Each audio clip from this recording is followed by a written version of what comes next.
Hello! So, kakapanood ko lang ng Ballerina sa sine. Yung spin-off nung John Wick na trilogy. Hindi maganda. Well, okay lang. Pero, kumbaga nasa ano lang siya, sa gitna. Hindi mo maaalala. Madaling makalimutan.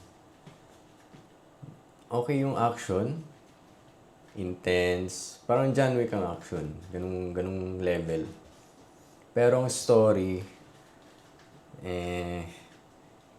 wala eh. Walang dating para sa akin. Hindi ako ganun ka-interested sa plot. So yung plot, revenge para sa tatay niya. Di ba kay John Wick, pinatay nila yung aso niya. Ito yung tatay niya. Pero hindi interesting yung pagkakwento eh. Tsaka siguro rin na marami ng John Wick, nakatatlo na at medyo nagsawa na tayo. So ayun, tingin ko hindi rin ganun kagaling na actor si Ana de Armas. Parang wala siya masyadong presence. Pag ikumpara mo kay Angelina Jolie, may napapansin mo siya. Pero kay Ana de Armas, wala no? Pag pinanood nyo, papansin nyo yun.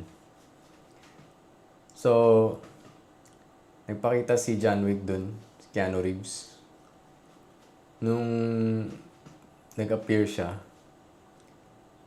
siya yung siya yung bida eh. Kumbaga si Ana de Armas parang lang siya. Hindi siya main character. Kahit siya ang main character nung dumating na si John Wick. Pero yun, mid lang mid.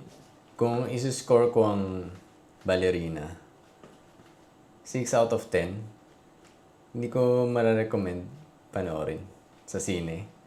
Baka sa streaming na lang, kung umabot sa Netflix or sa kung anumang subscription nyo. Ayun, pinamaganda pa rin para sa akin sa John Wick na franchise, yung part 1. Yung pinaka-okay. Yung pinatay aso niya tapos hinanting niya yung mga Russian na gangster. Ayun. Yun yung best. Positive. So, ang pinaka-okay doon yung action. Okay yung action. Ganda ng pagka-choreograph, pagka-plano. Tapos, pag pinanood nyo, mapapansin nyo yung scene na mga granada ang gamit niya. Bale, doon siya sa nagbebenta ng mga baril. Tapos, inatake sila. Ganda nung pagkagawa. Kasi, wala siyang baril. Tapos, puro granada lang gamit niya. Nagawa niya pa rin. Medyo brutal nga lang. Parang yung ibang movie ng John Wick. Pero yun, nakakatawa. Parang naglalaro.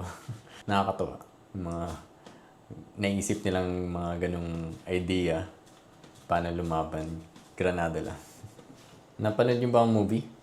Anong comment niyo? Pa-comment na lang sa baba. Kung nagustuhan niyo yung video na to, or kung gusto niyo pa ng content na mga movie review, subscribe naman. Saka palike na rin. Sige, salamat. Bye.